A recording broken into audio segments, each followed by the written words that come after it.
identificavam uma geração de família, ok? Antigamente as famílias, elas se aproximavam por suas afinidades. Os filhos casavam com os filhos dos seus amigos, porque mantinham naquele tempo hábitos, costumes e tradições que hoje estão se perdendo. Com isso, a família do século XXI está perdendo a sua identidade e a sua unidade, por falta, sabe, de continuar a sua história, por falta de desejo e vontade de dar sequência aos aprendizados e aos ensinos de aprendizado que os seus pais transferiram.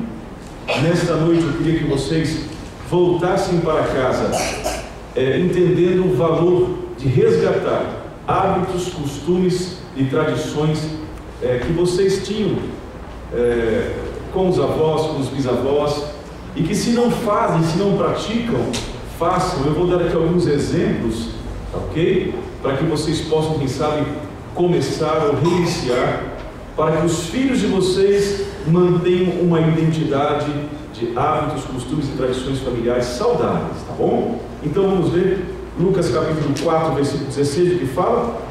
Vocês conhecem esse texto, né? Os adventistas gostam muito desse texto. O que diz aí a Bíblia?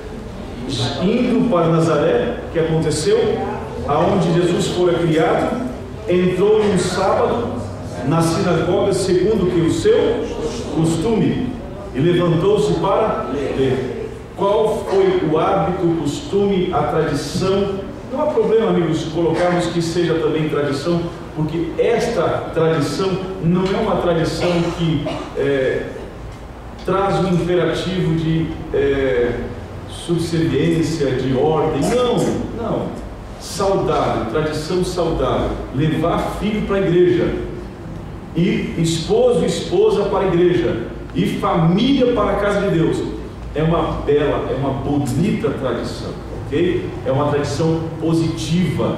Eu quero aqui lembrar para vocês aqueles hábitos e costumes tradicionais do catolicismo. Embora haja divergências quanto ao conteúdo bíblico, mas sempre tem que os padrinhos, né, levando seus filhinhos para serem o quê? Ali batizados. Eu agora moro na cidade do interior, que é Jundiaí, é grande, mas eu mantenho os hábitos. Então ali o sino toca na catedral central da igreja todos os dias 6 horas da manhã e todo dia 6 horas da tarde.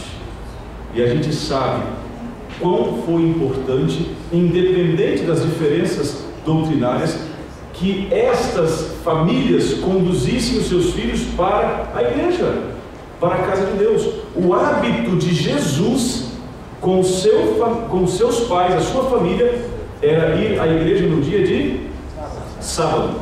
Mas eu quero destacar aqui a necessidade, a importância de dar continuidade aos ensinos que os nossos pais nos passaram, mantendo assim então hábitos, tradições e costumes familiares e religiosos.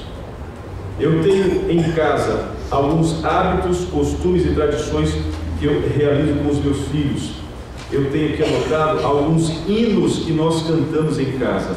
Eu e meus filhos cantamos sempre, um hino que é aquele que se tivesse aquela tal de vitrola, né, a agulha ficaria ali marcando ali, né? Não existe mais esse recurso, mas eu cresci cantando com os meus filhos o hino 143 do Inário. Será de manhã, né, ou no começo do dia? Os meus filhos falam: pai, chega de cantar, para de cantar. Eu canto o dia inteiro com eles. Será de manhã, no começo do dia. E assim, hábitos, costumes e tradições em que envolvem a música, o louvor a Deus dentro de casa. Eu cresci em um lar musical. Meu pai tocava gaita, minha irmã toca piano, meu irmão toca piano, eu não toco nada. E aí vai. Eu quebrei aí a linha dos músicos, estudei piano até os 14 anos de idade. Depois que fui para o internato, me vi na liberdade de fugir, né, do estudo do piano. E minha mãe dizia assim: meu filho, você vai se arrepender. Ela dizia assim com o chinelo na mão: você vai se arrepender. E hoje eu me arrependo, irmãos, profundamente de não ter mantido esse hábito, esse costume, essa tradição da minha família, de ser uma família musical.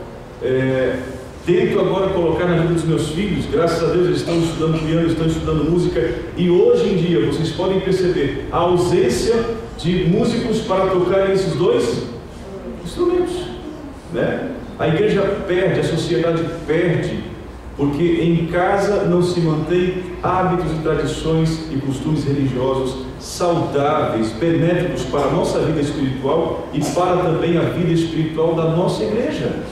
Hoje em dia é complicadíssimo, é difícil a gente ter jovens que tenham uma veia musical, uma tradição musical para ensaiar corais na igreja, para tocar o órgão na igreja, tocar o piano na igreja. É complicado.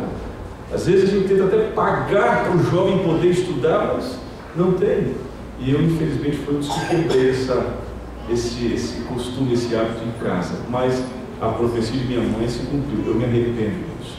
Sou pastor, quando chego na igreja e de repente o pianista não vem, né? De repente o músico não vem, e aí? Aí vai o pastor puxar o hino com essa voz dele maravilhosa, desafinada. Aí eu lembro bem que minha mãe falou, né? Bem que minha mãe disse. Hábitos e costumes unem a família, protege a família, coloca a família dentro de um círculo de identidade emocional e de vínculos, que diz o texto que é indissolúvel. E que esses hábitos e costumes e tradições que nós desenvolvemos aqui nessa terra poderão ser benefícios para conduzir os nossos filhos para os céus. É muito importante mantermos assim hábitos, costumes e tradições religiosas em nossa família. Eu quero encontrar aqui um texto de Ellen White que diz o seguinte: precisamos, não é de Ellen White, perdão, isso aqui não é, mas eu vou encontrar o de Ellen White, está aqui listado. Ligar menos a TV e abrir mais a Bíblia. Se vamos ver TV uma hora, que o nosso hábito, que o nosso costume seja de ler a Bíblia pelo menos uma hora também. Nossas famílias hoje têm hábitos e costumes muito seculares. Se você vai numa casa hoje, uma casa moderna, uma casa onde a tecnologia entrou, você vê uma televisão e um computador em cada quarto. E sentar à mesa para as refeições é algo muito, muito difícil e ausente dos nossos lares hoje. Quem foi o irmão Washington, né? Ele está aqui hoje. O irmão Washington, o senhor que me deu, né? Aquela pesquisa, né? Os benefícios que traz para a família e para os filhos o sentar à mesa. São diversos benefícios, irmãos. Um deles é a cumplicidade entre pais e filhos, é manter o diálogo. Sentado à mesa, no momento da refeição, é hora de nós ouvirmos o que os nossos filhos têm a contar e a dizer para cada um de nós. Mas o tempo é tão curto, né? É tão corrido a vida que não sobra tempo nem mesmo desse hábito, desse costume tão simples de sentar à mesa e comermos com os nossos filhos. Pense um pouquinho. Quanto tempo faz que você não tem esse hábito mantido ou sendo exercido em sua casa? Nossa, em casa lá é difícil, é complicado. Às vezes por mim, porque minha esposa consegue, por causa dos meus filhos são ainda menores, mas os pais que têm filhos adolescentes, no contexto de estudos, de faculdade, de trabalho, como é desafiador. Mas por favor, pelo menos, quem sabe, uma refeição do dia, todos sentados à mesa, juntos ali, participando da refeição. Eu quero aqui apresentar para vocês, está aqui, encontrei. Precisamos fazer um pacto em família com Deus. Devemos todos nós nos comprometermos de mantermos hábitos e costumes religiosos para proteger a nossa vida da perdição. Olha só, irmãos, que interessante. Hábitos e costumes religiosos deveriam ser mantidos como um pacto de família para proteger a família da perdição. não é danoso. Hábitos e costumes que são contrários aos princípios de Deus